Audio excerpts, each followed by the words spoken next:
It's UFO week here on American Magazine. There are believers and skeptics among us, maybe in your house there as well. But Brad Staggs is here. I think he started out kind of a skeptic. He's come back. Oh gosh, he's looking right now. There it is. I see it. How you doing? Is that how it started with you? Were you kind of iffy on again, this? when I came into this whole thing to do this series, I said, UFOs. Sure. Getting into it, you just really, when you start to dig, there is a lot of digging to do. You can dig yourself a big hole because there's a lot of information out there on UFOs, and it's so many, there are so many other areas to cover as well. There are things happening in England, in the grain fields, which we will see here in just a minute. There are people being, well, there are stories of abductions. There are so many aspects to the UFO phenomenon. And a lot of them are like, they're matching up, aren't they? They are. They're seeing the same things in England that they're seeing here. Yeah, there are a lot of true. stories, and a lot of stories are the same with people in different cities. The things that they're seeing are matching up. What we did this time around, we went to the MUFON convention. MUFON stands for Mutual UFO Network. It's a mishmash of everything. I guess better than to tell you about it is we'll watch it. Here's what happened at the MUFON convention in Eureka Springs, Arkansas. They've come from around the country, from around the world to share their experiences, bizarre meetings, and close encounters of the third kind. Oh sure, you'll find the usual t-shirts, crystals, and other items these sort of get-togethers invite, but mostly you'll find honest, true-life stories from honest people, like Mildred Higgins, who describes an encounter she had over 40 years ago. Like that. So as this object hovered above us, I mean, it traveled and then stopped and hovered, I stood there and I got a message. Do you want to hear about that? Well, sure. Well, let me get to your hair here. Okay. I felt something come over me, just like this. Down like this, soft and soft. And right here in the solar plexus, I got the words. You're seeing something tonight the world knows nothing of. It does now, Mildred. Actually, her story is mild in comparison with a stranger-than-fiction account of Ed and Francis Walters' brush with what seems to be extraterrestrial life in the Gulf Breeze, Florida area. They've chronicled the events in a book, complete with pictures, most of which are amazing at the very least. I remember seeing you about 30 feet away as I came. Well, see, I wasn't looking at you, darling. I remember seeing you about 30 sorry, feet away. but I wasn't looking at you. If you want and to I know the started to truth. go. I wonder what you were running. Yeah. I started to go out, and you were closing the distance. And as I started to go out, you were starting in, and then the beam came down, shot down, and almost like blocked his side of the doorway. If I'd have kept on going, I'd have walked right into it.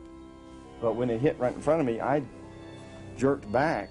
The camera was right about here, and I hit the button on the camera at the same time as I went back. The resulting photo is remarkable. Which postulated that perhaps life on this planet could have been seeded by an advanced extraterrestrial civilization. Also a guest speaker was Antonio Huneos, a journalist who specializes in researching the UFO phenomena around the globe and has interesting theories on the recent turn of events involving the U.S. and Soviet Union. When former President Reagan met Gorbachev, they apparently talked about this subject. And we know this from Reagan's own speech, several speeches that he gave beginning in 1985. Where he addressed this subject, and he actually admitted, and we do have the actual transcripts from the White House, so this is not speculation. He admitted that they had talked with Gorbachev about the possibility, he put it in hypothetical terms, of an alien invasion. And if this was the case, then the U.S. and the USSR would unite their forces to repel such an invasion. British author Timothy Good brought along his thoroughly documented book on what he says is the worldwide government UFO cover-up. On their own admission, the National Security Agency and the CIA and the Defense Intelligence Agency and the United States Air Force Intelligence Branch and many other intelligence agencies are withholding probably thousands of documents on UFOs in the interests of national security, and it is a fact that many of those documents are classified above top secret. Another intriguing area of discussion at the conference was the ongoing discovery of the mysterious circles in Britain's grain fields. We're getting these huge circles, well, circles of varying sizes in the crops, mainly in wheat fields and barley fields and other crops as well. They appear almost always at night, and it's very, very rare that anything is ever seen. And we're not just talking about plain circles, we're talking about great formations of circles. 5 circles, 6 circles, big ringed circles, circles with double rings. Close observation of the circles yields a strange discovery. A bend has been introduced in the stalk, which it is impossible to do manually. It's also impossible for the wind to produce that effect. What is actually acting on the plant is something we can't say.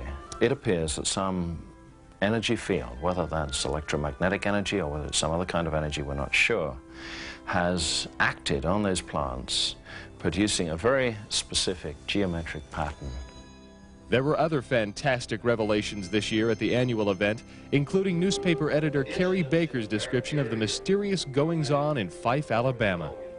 She reported a large, silent craft hovering at treetop level close to her home.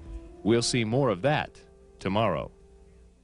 Many strange stories, and I want to say now that if you have seen something at home, if you've seen something or if you know someone that has, if you'd like to see more of this type of thing, if you want us to investigate more of it, send us a letter when we give you the address at the bottom of the show and let us know. Put UFO on the outside and we will do our best to show you more of this type of thing. It's fascinating, it really is. Certainly is. Thank you. Brad. This has been great.